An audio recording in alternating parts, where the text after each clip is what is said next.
বিরাট কোহলি এবং অনুষ্কা শর্মা। এই দুটো নাম শুনলে আমাদের মনে সাধারণত আসে গ্ল্যামার, জনপ্রিয়তা এবং বিলাসবহুল জীবনযাত্রা। রেস্তোরাঁর মালিকরা তো তাদের স্বাগত জানানোর জন্য মুখিয়ে থাকেন।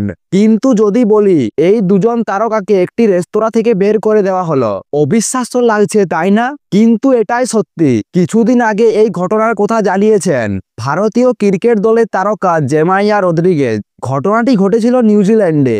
ভারতীয় পুরুষ ও মহিলা ক্রিকেট দল একই সময় সেখানে সিরিজ দেখতে গিয়েছিল।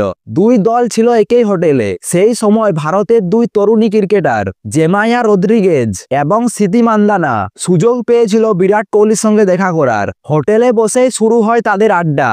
জেমাইমা জানান, কোহলি ভাই তাদের বলেছিলেন, তোমাদের মধ্যে ভারতের ক্রিকেটকে বদলে দেওয়ার ক্ষমতা আছে। আমি দেখতে পাচ্ছি সেটা হচ্ছে।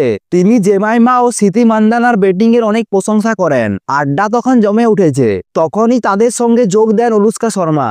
দুই তারকার সঙ্গে বসে জেমাইমা ও স্মৃতি মান্দানার মনে হচ্ছিল যেন তারা ছোটবেলার বন্ধুদের সঙ্গে সময় কাটাচ্ছিল। ক্রিকেট থেকে ব্যক্তিগত জীবন সবকিছু নিয়ে চলছিল জমজমাট আলোচনা। কিন্তু এই সুন্দর আড্ডা হঠাৎ মাঝপথে থামিয়ে দিতে হয়, কারণ রেস্তোরাঁর কর্মীরা এসে তাদের বাইরে চলে যেতে বলেন। শুনে অবাক হচ্ছেন? আসলে তারকাদের এই আড্ডা প্রায় 4 ঘন্টা ধরে চলছে। তাই রেস্তোরাঁর নিয়ম অনুযায়ী তাদের জায়গা ছেড়ে দিতে বলা হয়। এই মজার ঘটনাটি শুধু আড্ডা নয়, ভারতীয় ক্রিকেটের একটি বিশেষ মুহূর্তের প্রতিফলন, যেখানে বিরাট কোহলি ভারতীয় দলের দুই তরুণী ক্রিকেটারকে অনুপ্রেরণা দিচ্ছেন। এই ঘটনার পর থেকে জেমাইমা ও স্মৃতি মান্দানা ভারতীয় ক্রিকেট দলের একটি অবিচ্ছেদ্য অংশ হয়ে উঠেছে। সামনেই ঘরের মাঠে তাদের একদিনের বিশ্বকাপ।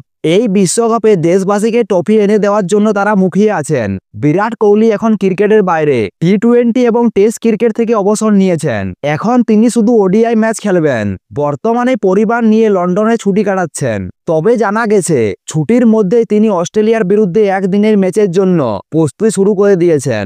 এই ঘটনা থেকে একটা বিষয় স্পষ্ট, মাঠের বাইরেও ক্রিকেটারদের মধ্যে একটা দারুণ সম্পর্ক রয়েছে।